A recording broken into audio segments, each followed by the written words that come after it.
Sir నమస్తే sir. Sir ప్రకాశం జిల్లా అనేది ఒక వెనుకబడిన ప్రాంతంగా ఎప్పటి నుంచి కూడా నానుడిలో ఉంది సార్. అట్లాంటిది మీ బీసీవై పార్టీ అనేది మన కనిగిరిలో గట్టి కదలికలు కనిపిస్తుంది. దీని మీద మీ చిన్న ఒపీనియన్ చెప్పండి. అందరికీ నమస్కారం.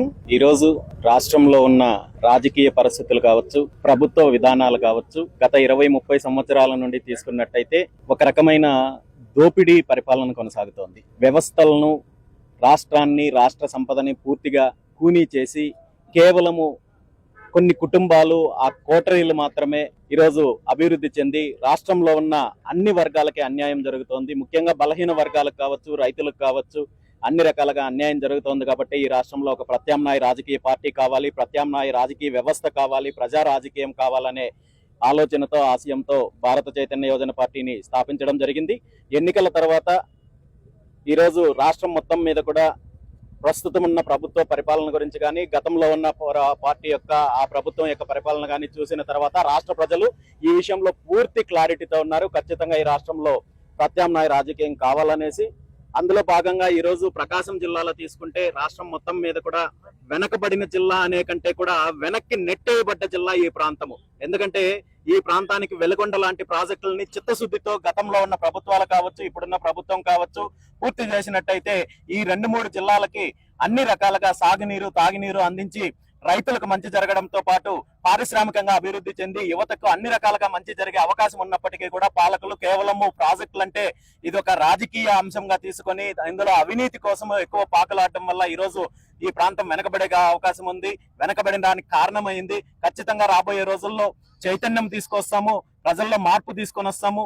ఈ ప్రాంతము అభివృద్ధి చెందడానికి, అదేవిధంగా వెలుగొండ లాంటి ప్రాజెక్టులు పూర్తి చేసే దిశగా ప్రభుత్వం పైన ఒత్తిడి తీసుకురావడానికి బీసీవై పార్టీ ఖచ్చితంగా పోరాటం చేస్తుందని చెప్పి ఈ సందర్భంగా తెలియజేస్తూ, పాలేడి గంగమ్మ జాతర సందర్భంగా అందరికీ మరొకసారి శుభాకాంక్షలు తెలియజేస్తున్నాను. నమస్తే అన్న. జరుగుతున్నట్టు ఏర్పాట్లు కానివ్వండి, గంగతినాలో జరుగుతున్నట్టు ఏర్పాట్లు కానివ్వండి, మీ చిన్న 2-3 మాటలు చెప్పండి. మాకు చాలా తక్కువ టైము. మేము అనుకున్నది వారం రోజుల క్రితమే, అయినప్పటికీ మంచి స్పందన ఉంది. మంచి అన్నకి స్వాగతం పలకటం కానీ అన్ని ఆ కార్యక్రమాలు యూత్లో మంచి ఫాలోయింగ్ ఉంది కనిగిరిలో అన్నగారికి. గంగతిన్నాళ్ళు రామచంద్ర యాదవ్ గారు అందరూ బాగా కలిసి విజయవంతం చేయాలని కోరుకుంటున్నాను. అన్న, కనిగిరి ప్రాంతానికి రామచంద్ర యాదవ్ గారు ఇది మొదటిసారి కాదు, గత 4-5 సార్లు వచ్చున్నారు. దానికి ఆయన కనిగిరి మీద మొగ్గు చూపడానికి కారణం ఏమని చెప్పగలరు? అంటే రామచంద్ర యాదవ్ అన్నగారు కనిగిరికి ప్లానింగ్ చేసుకొని ఏం రాలేదు. మార్గం మధ్యలో వచ్చినప్పుడే మాకు మంచి స్పందన లభించింది. అన్న వస్తున్నాడని తెలిసి మేము, అంటే అన్న వైప్లస్ కేటగిరీ కాబట్టి కొన్ని నిబంధనలు ఉంటాయి, మనం చెప్పకూడదు. బట్టి అయినప్పటికీ తెలుసుకొని కనిగిరిలో ఎప్పుడు అభిమానులు ఎప్పుడు కనుక్కొని కూడా ఎప్పుడు అతనికి అండవేలుగా ఉన్నారు. ఇప్పుడు ముందు నుంచి కూడా కనిగిరిలో అన్ని వర్గాల వాళ్ళు ఉన్నారు. అది అలా కనిగిరిలో చూసుకున్నట్టు అయితే ఇప్పుడు అధికార పార్టీ కానివ్వండి, ప్రతిపక్ష పార్టీ కానివ్వండి, ధీటుగా మన బీసీవై పార్టీ అనేది వాటికి పోటీకి వెళ్తుంది. మీరు ఆ కదలికల గురించి కానివ్వండి, లేదంటే ఆ పరిణామాలకి తోడ్పడిన వాళ్ళు కానివ్వండి, వాళ్ళ గురించి 2 మాటలు చెప్పండి. ఇప్పుడు నా పేరు మల్లిపోయిన రాజు, ఒంగోలు మాది. గత 4 రోజుల క్రితం నాకు బీసీవై పార్టీ తరఫున ప్రభ కడుతున్నారని తెలిసింది. ఇప్పుడు వారం రోజులు 4 రోజుల్లో ప్రభ కడుతున్నారంటే ఎంత మార్పులు బీసీలో వచ్చిందో మీరు అర్థం చేసుకోవచ్చు. ఒకటి. రెండోది, బీసీకి పెద్దపేట వేసామంటున్నారు, ప్రభుత్వాలు ఏం పెద్దపేట వేసారో తెలియట్లేదు. ఒకటి.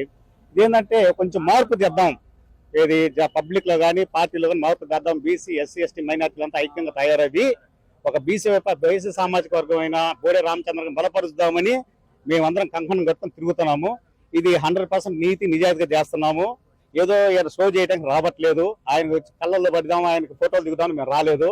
మాలో చైతన్యం తెద్దామని తిరుగుతున్నామే తప్ప ఏదో మేము నిరుత్సాహం పరచడానికి రావట్లేదు. 100% బీసీవై పార్టీ అధికారం చేజిక్కించాలని, అధికారం చేజిక్కించుకొని అధికారం మా గ్రూపులో తీసుకొచ్చుకోవాలని 100% ప్రయత్నాలు చేస్తున్నాం.